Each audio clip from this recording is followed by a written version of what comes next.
Well, a phone call made on the night missing baby Lisa Irwin disappeared could prove critical in this case. This child disappeared from her Missouri home last month. Her parents claim she was abducted in the middle of the night. Today we're learning more about a mystery phone call that was made at 11:57 p.m. that night from the phone of baby Lisa's mother, Deborah Bradley, to a woman who's been very mysterious in this case, named Megyn Wright. Ron Rugen is a private investigator, and he's been working this case extensively. He joins me now. Ron, thank you for being here. So at 11:57 p.m., the phone call, Deborah Bradley says her phone service was restricted and couldn't make outgoing calls, but the police are telling the family that they saw a call at 11:57 p.m. from Deborah Bradley's phone attempted to this woman, Megyn Wright. And the family defense attorneys come out and say, we checked all the records for a year prior. Deborah Bradley's phone, Jeremy Irwin's phone, had never called that number of Megyn Wright's phone before. Therefore, they say the evidence suggests strongly it was an intruder who made that 11:57 p.m. phone call at the same time he was taking that baby.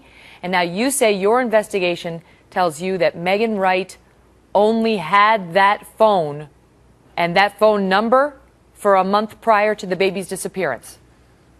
I was told yesterday afternoon by members of the household where Megyn Wright lived that night that they thought that she may have only had that phone for about a month and a half, maybe 2 months, when she first moved into the home.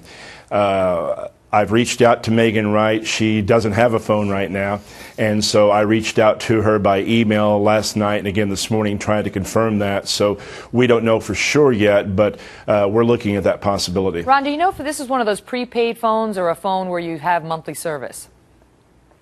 Megyn told me last week when we sat down, I visited with her for over 2 hours last week face to face, and she told me that she owned a Virgin prepaid mobile, or a pay-as-you-go. So on that kind of a phone, if can you transfer a number? So if she had a number 6 months ago to a phone and then got rid of that phone, could she transfer that number onto a prepaid phone, do you know? I doubt, but I can't say for certain. We have reached out to cell phone experts to ask those questions. Yeah, I mean, my understanding is that you cannot do that when you buy the prepaid phone. The number is what it is, which isn't necessarily damning to either side, but it doesn't. It makes the family's claim that Deborah Bradley had never dialed Megyn Wright at this number before, as dispositive of this case, less credible. I mean, it's not dispositive of the case if the woman just got this cell phone number 30 days earlier or so.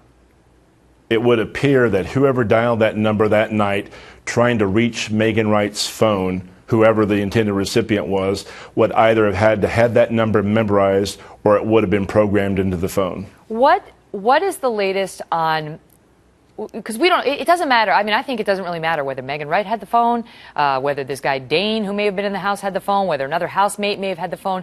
Isn't the relevant question here, Ron, who was the 11:57 p.m. caller trying to reach? What was the connection between those two people? Do we know? There's been speculation that house Megyn Wright was in was a source of drugs. We don't know who made that call. The two things that we don't know for sure are who made that phone call from who made the attempt to make the phone call from Deborah Bradley's phone that night, and who the intended recipient was, whether it was Megyn, whether it was Dane, whether it was another household member, whether it was intended for Jersey. We don't know that. You've raised an interesting question, which is the family believes this was an intruder in part by pointing to the evidence that the 11:57 p.m. phone call was made or attempted for 50 seconds. And they say the mother was asleep at the time. They point out that it was to a number Deborah Bradley had never called before, and Megyn Wright says she doesn't know Deborah Bradley. And then they point to the neighbors who at 12:15 said they saw a guy who was bald carrying a baby down the street. Now, this homeless guy, Jersey, who's in custody now on unrelated charges, matches that description. You raise the point of why would an intruder steal a baby at 11:57 p.m., make a phone call at 11:57 p.m., and then wait 15 to 18 minutes in the home before running, 2 doors down with the baby? Are the houses that close, Ron? Sense. The house is across the street and down the block from the information I have. I don't know the exact address of the house, but from what I've been told, that's the case. And it makes no sense to me well, I say if, but it appears that phone call was attempted at 11:57. And does it take 18 minutes? I mean, do you stand around, have a cup of coffee, smoke a cigarette, take a baby, and then decide to leave? It's, this case continues to have more questions than answers. Ron, thank you for being on with your part of it. We'll continue to ask on both sides. We appreciate it.